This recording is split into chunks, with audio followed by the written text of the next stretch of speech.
Let's. What's the lot area for this? 467. 467 square meters. And the floor area is 246.64 square meter.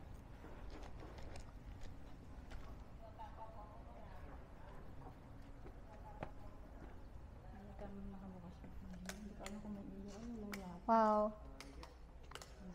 What I like about South Forbes is I noticed that they're all high ceiling, no? Yes, ma'am.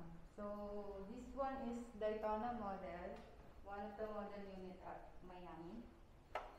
So when a client purchased this, including this and Yes. everything, Yes, ma'am. Fully furnished na po siya. This one is storage room. Everything you see, kasama na po siya. this is good for my cooking, oh. I really want to have a cooking channel.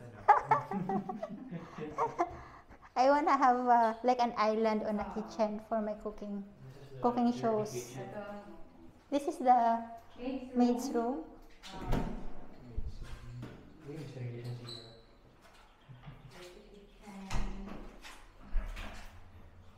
This one is laundry area. Laundry area here.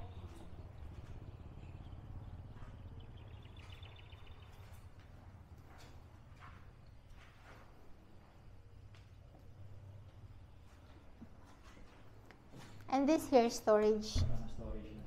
Yes.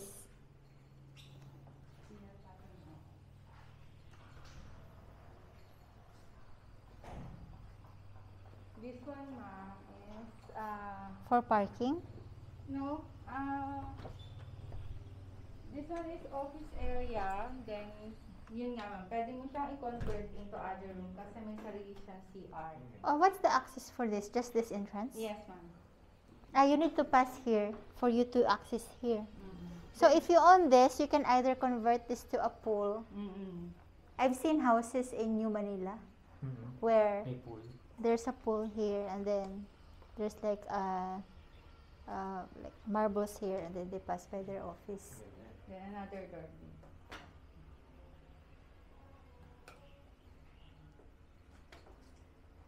So when somebody buys this, including all of this pool, Yes, ma'am.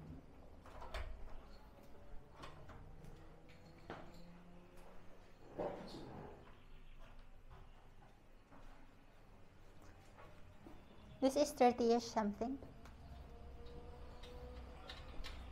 Do you think how many years is this house na? I think it's more than 5 years na rin po siya. More than 5 years. Mga 8 years na rin po siya.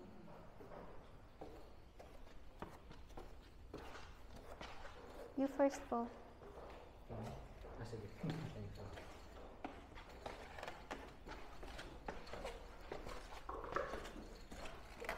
Do you like the color where it's white and black?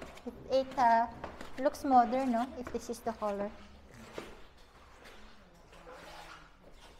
It has 1, 2. You've been here earlier. Isa lang yung CR, no? Common CR.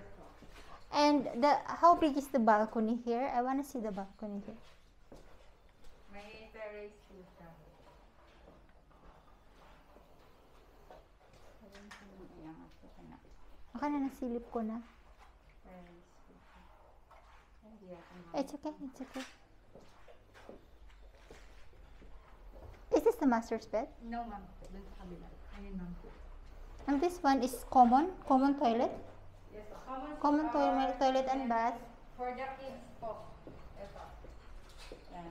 So, yun po yung master's bedroom sa kabila. Oh. Okay.